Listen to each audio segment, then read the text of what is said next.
another finding, another thing I want to talk about, there's a lot of loss involved with PAS. You know, there's the obvious loss.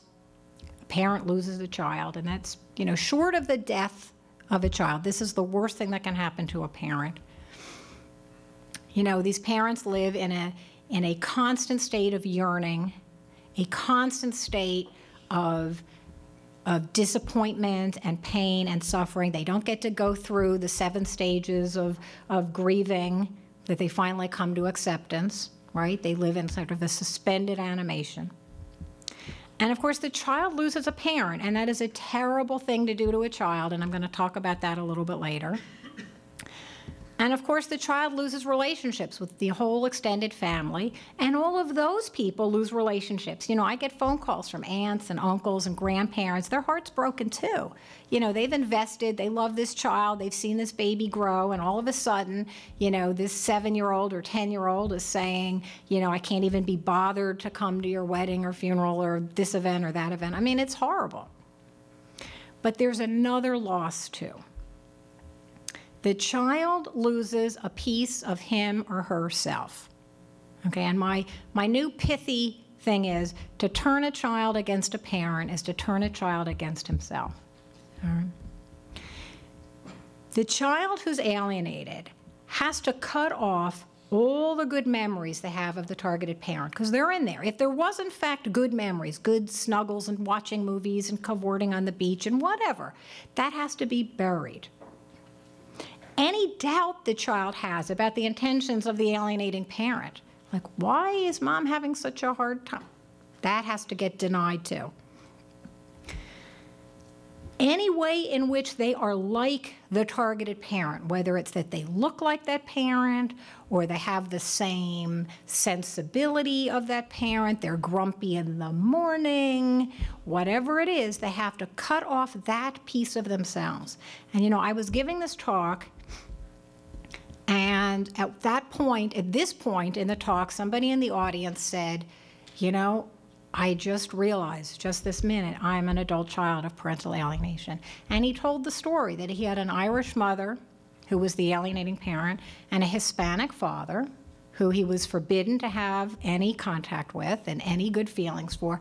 And he said, you know, my whole life I felt compelled to have plastic surgery to change my appearance, so I don't look Hispanic. And I never realized that it's because I didn't want to look like my father. And one of the young people a young woman that I interviewed, when her mother was mad at her, the mother, again, in this case was the alienating parent, said, oh, you have those big sticking out ears just like your father. And you know what this girl did when she was a young girl? She glued her ears to her head because she couldn't tolerate being like her father, because to be like her father meant to be hated by her mother, and then she'd have nobody. All right, so this is a terrible thing to do to a child. There's many, many, many levels of loss.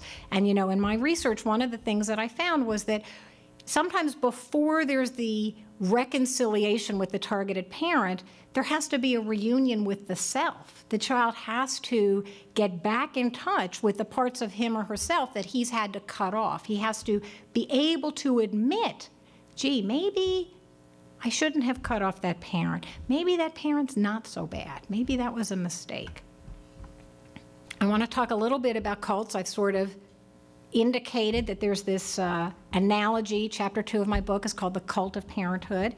This is almost a spot-on, perfect analogy that alienating parents create a cult-like atmosphere.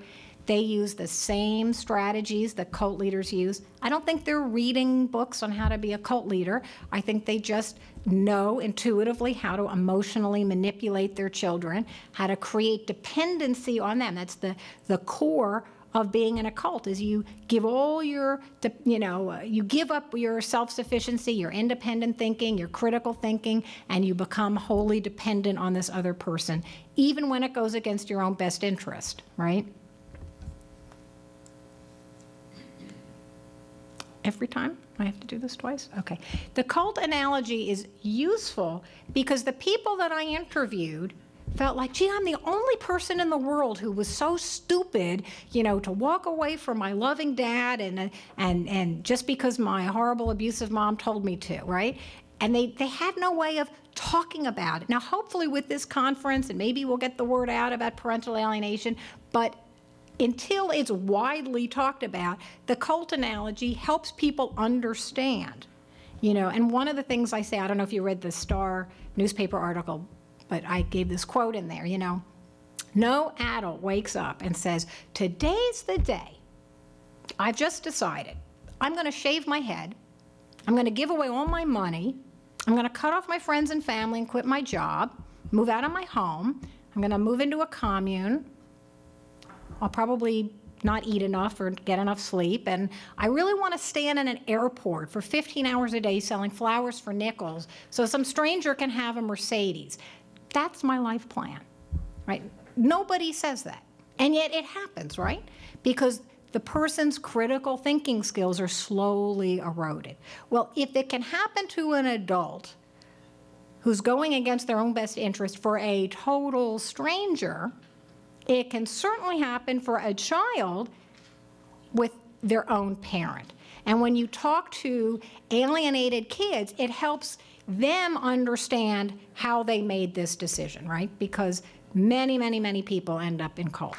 Sorry, Dr. Baker, can you clarify a point you made last night, which I thought was, it seemed to be a very startling realization, and it was the difference between the classification of a real abused child and I'm not sure how to The concept of the differential diagnosis? Okay. Well, the concept of a differential diagnosis is you're looking at the presentation. This is sort of from the perspective of a clinician and a judge. You have a child in front of you who says, you know, I hate this parent. Let's say mom is the targeted parent. I hate mom.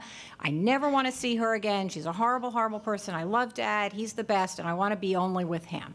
So your job is to try to differentiate, is this child's rejection due to legitimate fear of that parent? Is that an abusive parent and the child is realistically responding to that and doesn't want a relationship with the parent for that reason? Or an alternative explanation is that the child's rejection of that parent is being engineered by the other parent.